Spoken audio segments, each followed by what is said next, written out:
Bem, amigos, chegou o momento. Gustavo Snyder aqui e hoje continuamos a nossa saga para relembrar e resgatar clássicos do terror que fizeram a nossa alegria na nossa infância e adolescência. Hoje, um dos filmes que mais passaram nos anos 80 e que marcaram muita programação do SBT, ou seria TVS. Hoje eu vou falar sobre A Vingança de Cropsey, filme dirigido por Tom Mayland, que chegou aos cinemas em 1981. Seguramente o melhor slasher já produzido na história do cinema, simples assim. Então, se você gosta de slasher, se inscreve no canal. Se você era adolescente nos anos 80 e viu muito esse filme, já deixa o like. E se você gosta de slasher e era adolescente e viu muito esse filme, compartilha o vídeo, porque hoje o Cropsey vai invadir o seu quarto se você não se inscrever aqui nesse canal. Aliás, 81 foi o melhor ano para os slashers como um todo, porque foi um dos anos que mais teve slashers no cinema, saiu mais de 30 filmes do gênero.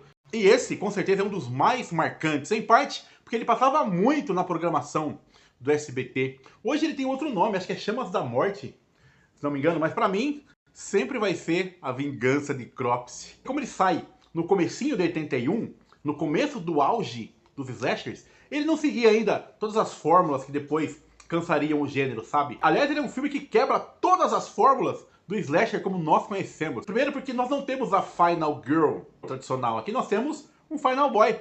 Na verdade, são dois Final Boys, se pensar bem. Dois, com certeza. Só isso já é uma disruptura de tudo que nós vimos na sequência. Existe também toda uma desconstrução do modo como a história do filme é contada, porque nós temos o acidente que origina o Cropsey, tem a primeira morte, e depois o Tom Mayland espera quase uma hora para ter a segunda morte.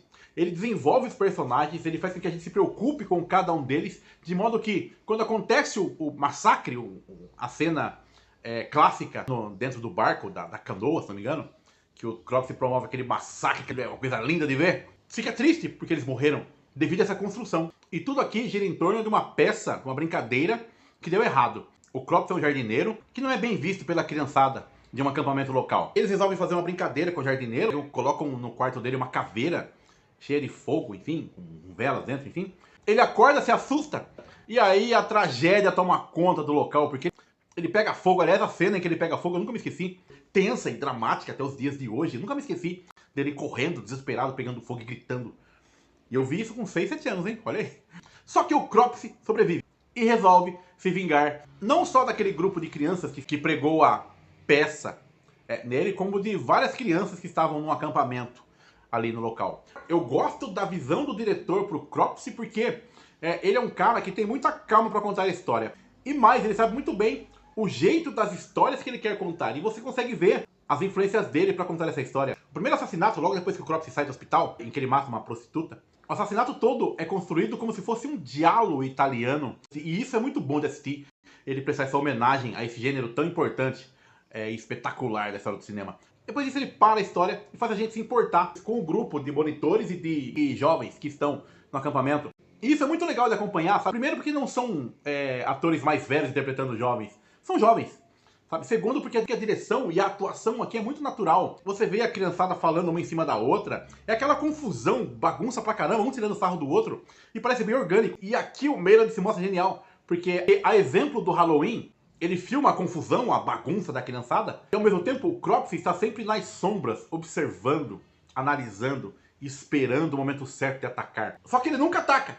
E isso vai criando uma agonia que é muito bom, porque se não fosse esses momentos do Cropsey nas sombras, ou o diretor mostrando a visão do Cropsey pro que está acontecendo, seria um filme normal de acampamento, como essas comédias bobas dos anos 80.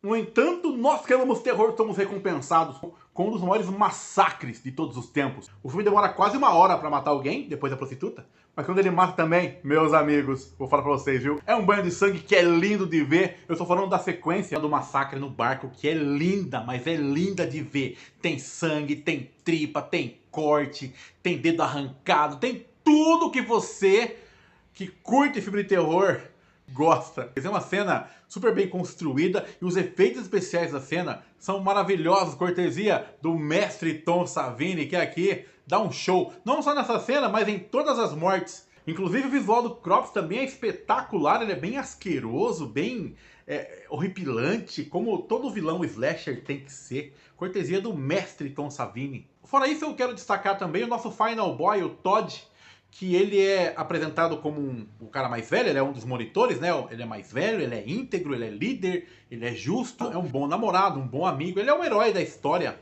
basicamente. Ele tenta controlar o Alfred, que é um idiota lá que fica só observando as mulheres sem roupa, enfim, né? Personagem péssimo, péssimo. E eu gosto porque o filme coloca o Todd como de fato esse herói. E aí quando chega no final, a narrativa quebra você e ela subverte também essa visão que nós temos do Todd, porque quando tem o confronto definitivo entre ele e o Cropsy, nós temos um flashback, e nesse flashback, uma das crianças que pregou a peça mortal no Cropsy, spoiler, é o Todd. Então isso é uma quebra muito boa do personagem e que coloca uma camada a mais no Cropsy também, porque daí você entende por que o Cropsy está atacando aquelas pessoas especificamente. Então Vingança de Cropsy, ao contrário de outros slashers da época, é um filme que tem muitas camadas. Aliás, o Vingança de Cropsy é amplamente considerado como o melhor slasher de todos os tempos, e eu concordo, eu assino embaixo. É um filme realmente bem acima da média. Tem outros que são bons, claro, mas o Vingança de Cropsy é realmente espetacular. Se você não conhece A Vingança de Cropsy, ou Chamas da Morte, como é conhecido agora, tem ele completo aqui no YouTube mesmo. Clica lá, Vingança de Cropsy, que eu tenho certeza que você vai gostar. E se você gostou desse vídeo, já sabe, dá aquele like, se inscreva no canal e compartilhe nas redes sociais. Aliás, siga nas redes sociais, porque todo dia, ou quase todo dia, tem novidades exclusivas para você. Vou ficando por aqui. Um beijo pro meu pai. Mas pra você, postei isso aí.